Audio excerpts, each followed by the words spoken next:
Now, what are the components of a mechatronic system? So, if you are seeing a particular product or some system, you should be able to say whether it is a mechatronic systems or not. So, first one is the physical systems modeling, which means there should be some model of the system. So, whenever we say model, it is not only the physical component, but it is also includes the mathematical and other simulation models.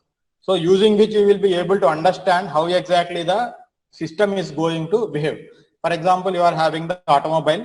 So, you are having some lot of equations and other aspects of it you have created. So, you can give some input. So, I am traveling at say 60 km/h speed. So, what will be my fuel consumption?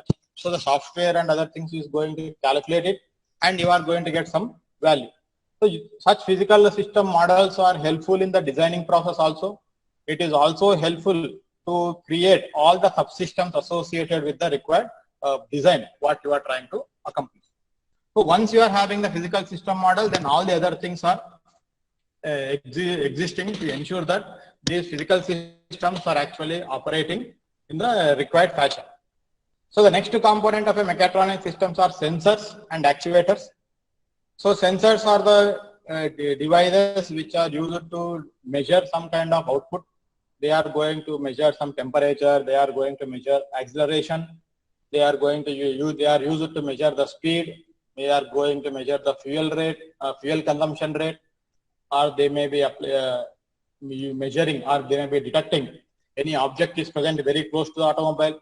So, like that, they are going to collect the information regarding that particular system or the information surrounding the system. For example, if it is raining, so you will be having some sensors which will detect whether rain is there or not. So, if rain is there, automatically the windscreen wiper will be started. Now, actuators are devices which are going to give us the output. So, if you just now I told when the rain is there, the wiper has to automatically start moving. So, wiper will move because you are having a wiper motor in the automobile. That will cause the wiper to move and clear the window so that you are seeing what is in front of you. So, that is the sensors and actuators. Now, you can also have actuators like heaters to increase the temperature of the vehicle inside, or you may be having heaters to increase the temperature of the air that is going into the engine. So, different elements can be present. You can also have sensors for detecting the fuel. You can have a fuel pump, again, which will be an actuator. Then you are having the signals and systems. So, now you are having different elements. Somewhere you are having the wiper motor pump, then you are having the fuel pump, then you are having the engine which is operating. So, all these things have to work in a particular fashion. If they are working on their own without having a centralized control, then your automobile may be simply brakes will automatically apply and the engine is running at full speed, then your fuel will be empty, you will not be going anywhere. So, these signals and systems will ensure that all the various parts of the given system, if you take the example of automobile, they are all functioning in a particular order or in a particular fashion.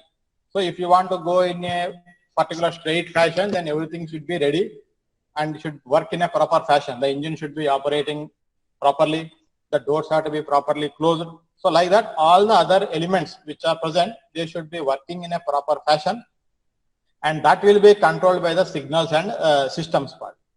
Next one is the computers and logic systems. So, whenever we say mechatronics, it involves a lot of computations to ensure that the output is exactly what is the requirement. You are having logic systems which will perform the logical operations. So, you are having a lot of sensor data. So, you may be suddenly detecting an object is there, then the system has to decide what is the size of the object, whether it is going to cause damage to the car, or we simply continue to drive. So, all these things have to be decided. So, logical means it will be some conditions will be there. So, the system has to decide which of the available options has to be selected, and so that the system is in a safe manner. So, computers and logic systems are mainly involved with the computational part. The last one is the software and data acquisition. Whenever we say software, it means we should be able to do some kind of programming, or we should be able to alter the features of the system by updating the software or other things. Then software also is used to ensure that all the other computations and other things are being performed in the required fashion. Next one is the data acquisition. Whatever computations you are doing, they may have to be stored, they may have to be transferred from one location to another location. some things, some signals and information has to be converted into different formats, and you have to acquire information from different devices, and each will be having its own kind of formatting. Some may be analog signals, some may be digital signals. You may have to convert also the signals. So all these handling of the various information, that is the data acquisition, it has to be stored sometimes. So the software and data acquisition part will ensure that everything is operating at a smooth fashion, and the computations are also being done. So hardware and logic systems mainly relate to the hardware part. Software and data acquisition relate to the software part of the computation. So whenever we say a mechatronics system, it should basically have all these elements. Then only we say that it is a mechatronics system. Now, what does the implementation of mechatronics result in? So you are having an ordinary system. Then you want to implement a mechatronics into it. If you are adding some mechatronics elements into it, you are adding some kind of microprocessors, you are adding some kind of automatic controls. So what is the end result?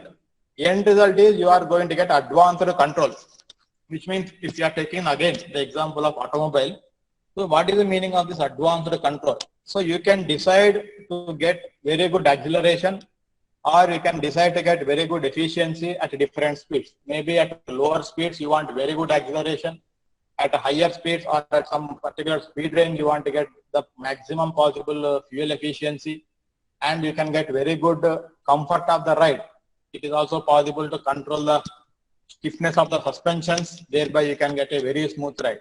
So all these things are possible by incorporation of the mechatronic systems into an automobile. Next one is the automation. Now, if you are the simplest example of automation is, we can say that it is the automatic auto gear system. You need not have to use your legs to continuously press the clutch and change the gear. So your legs and hands are free. So the gears will change automatically depending on the speed of the vehicle. That is the simplest case of automation in case of the automobile. If you are going into the manufacturing industries, and you can see the mechatronics usage there. So example of it will be the CNC machine. So for example, if you are having a CNC lathe, then you have to write the program and you have to feed the program into the machine. It will understand what is the operations that have to be carried out, because everything is programmed, and all the operations will be carried out one after the other in the proper sequence as given by the user. You are going to get the required quality of the component. You can make a very large number of components. You can make the components in a very repetitive fashion. So human intervention is more or less eliminated. That is in the manufacturing part. So advanced control in case of the CNC machine means you can very accurately control the speed, feed, all these things you can very accurately control. Even if you are manufacturing hundreds of components, each and every component, you are going to give exactly the same amount of speed, same amount of feed, which may not be possible in the conventional machines. For example, if you say in a lathe, you want to have a speed of this spindle to be 1324 RPM. So you have made some calculations and you found that at 1324 RPM, you are going to get the best surface finish or best quality if you are turning it. If you are going to the conventional all geared lathe machine, that particular speed may not be available because the speeds are available only in particular steps. So 1324, if it is your requirement, it may not be available. You may be having either 1200 or you are having 1500. So in conventional means it is not possible.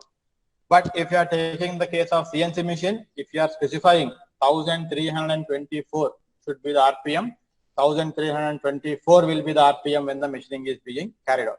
So such kind of advanced control is possible. Also you can have the required feed, required depth of cut to any level of to the level of accuracy that is required depending on the configuration of the machine. Then integration of various systems. So when we say any system, it will be having several subparts. Take the case of the automobile. You are having the engine control system, then you are having the door locking system, then you are having the power window system, you are having the AC, you are having braking system. So there are different individuals, like you are having lighting system also. So there are different individual subsystems inside a given product or any given device or equipment. Now all these things have to work in a very, very smooth fashion. Now, whenever we apply mechatronics, we want to ensure that human intervention is eliminated to a very large extent. So we want the things to happen automatically, and the subsystems have to talk to one another. Subsystems have to talk to one another, which means if the door is open, the engine should not start. That may be the control you want to implement. So that is also possible. You have to write some program and you have to load it. Then if the door is open, the engine will not start. So all these things are possible. If it is also possible to make the vehicle to stop if the person has drunk a lot of alcohol and he is not in a conscious condition, then also the vehicle will not start. So all these kinds of integrations are possible. So you just have to put some sensors. You have to take that data from the sensor and you have to process it and you have to give the proper signals to the various actuators. Next one is the complexity of the systems. So whenever you are integrating various systems to make it work as one single unit, the complexity of the systems that can be handled because of the mechatronics is very, very huge. So you can make the entire plant, manufacturing plant, to work as one single system. So from one single location, you will be able to control everything. Everything will be can be operated in an automatic mode, complete factory, or even some sections of the factory you can. It is possible to do the automation and it will be working in a very smooth fashion. So this example will be saving mainly in the automobile industry, where robots are doing all the work and they are working in a very synchronized fashion, joining the parts, doing welding, doing punching, drilling holes, loading the machines, unloading the machine. So all these various elements are there, but all of them are working without hitting one another. So it should not happen that two robots are moving and they are hitting one another, damaging themselves and damaging the components. So all these things should not happen. So a lot of complex systems can be handled in a very efficient manner. That is the important thing to remember. So what are the examples of the mechatronic systems? So you can say robots, industrial robots are examples of mechatronic systems. Automobile engines themselves are examples of mechatronic systems. Even an automobile is an example of the mechatronic systems. Then you are having several industrial machines like CNC machines. All these things are mechatronic systems. Even a space shuttle, that is an example of an mechatronic system. Then you are having GPS controlled self-driving agricultural equipment. So you can say, this is my land. I want the land to be tilled so that you can do the seeds and other things. So you can program and it is possible that the vehicle will continuously operate and it will perform the operation. So that is also possible. Then you are having several household equipments which are examples of mechatronics. You can have your washing machines is an example of a mechatronic system. Your refrigerator is an example of a mechatronic system. You can have advanced surgical robots that are also examples of mechatronics system.